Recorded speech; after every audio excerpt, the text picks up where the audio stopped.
Let's move forward with the talk about deictic reference. In the beginning, I'll try to answer what is deictic reference. Just think for a while. We have already talked about dexes and discourse dexes. What is deictic reference? Sometimes, in order to clarify or point out a certain ambiguous utterance, we need to use our gestures or body language or any other means to point a certain thing which is ambiguous by the very act of saying it. But in order to specify it, we have to use our body language. For example, pointing out a certain place on a map, we might say there or here. So the use of there and here accompanied with the body language or the pointing of a finger would be called a deictic reference. We all point out in language, and this quality of language, of pointing out things in language, is called indexicality. And all those things which point different elements in a language are called deictics or deixis. So when we uh, accompany a certain pointing out with our body language or gesture, that is called deictic reference. Let's have a look at the following examples.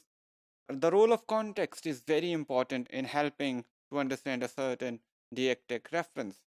If we read the first sentence, we see, I know you will enjoy reading this chapter.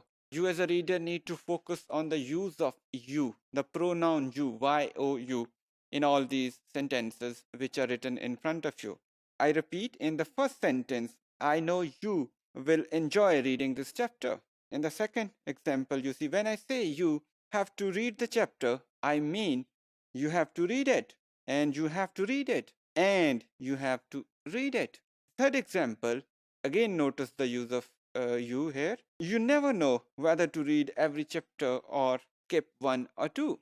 In the first example, you can see you picks out a particular but different person on each separate occasion when the sentence is read. Whenever we say this sentence, the first sentence, I know you will enjoy reading this chapter, we expect that we'll pick out a different person on each occasion, on most of the occasions.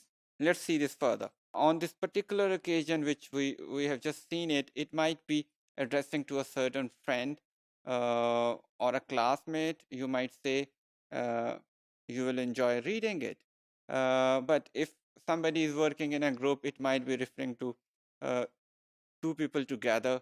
Uh, but it happens. It depends on the situation, which person or which group of persons is being addressed to. But on most occasions, in such statements, we will see that it's one individual, and when we repeat this sentence, it would be a separate individual being pointed out every time we say this sentence.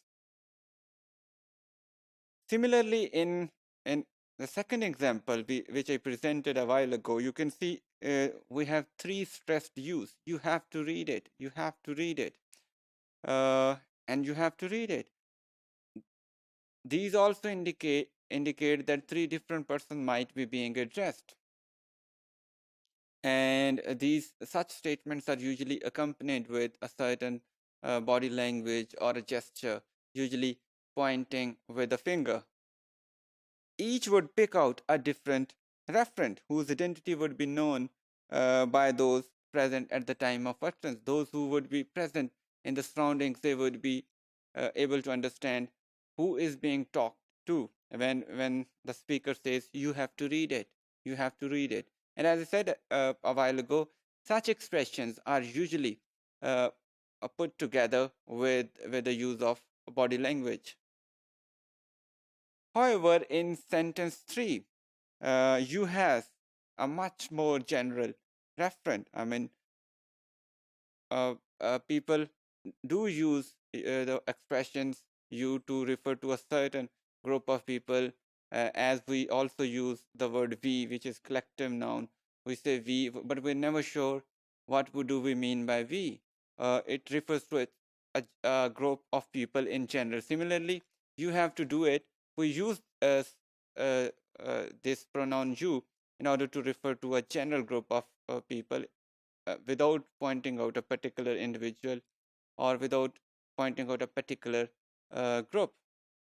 In fact, being present when the sentence was uttered would not help us to identify who is the referent. And this generalized use of you is sometimes called non-deictic because we are not pointing out to a particular person or group here. Rather, it's a uh, generalized use of a noun. Uh, these three uses of you can be represented as under the use of use which I have just shared can be represented in a diagram which is in front of you. On the left is the deictic form of these uses. You can see that the first two, sentence 1 and 2, are deictic uses, whereas the third one, which says you never know whether to read every chapter or skip 1 or 2. It's a general statement, you never know.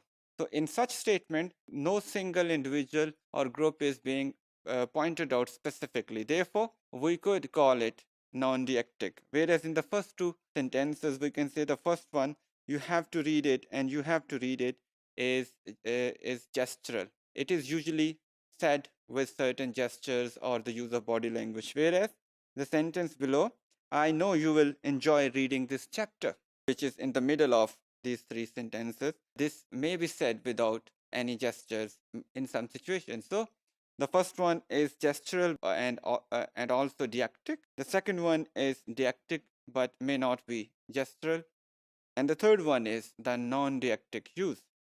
In order to exercise this further or understand your understanding about these concepts, you can make your own sentences by using the words like this, now, behind, uh, etc.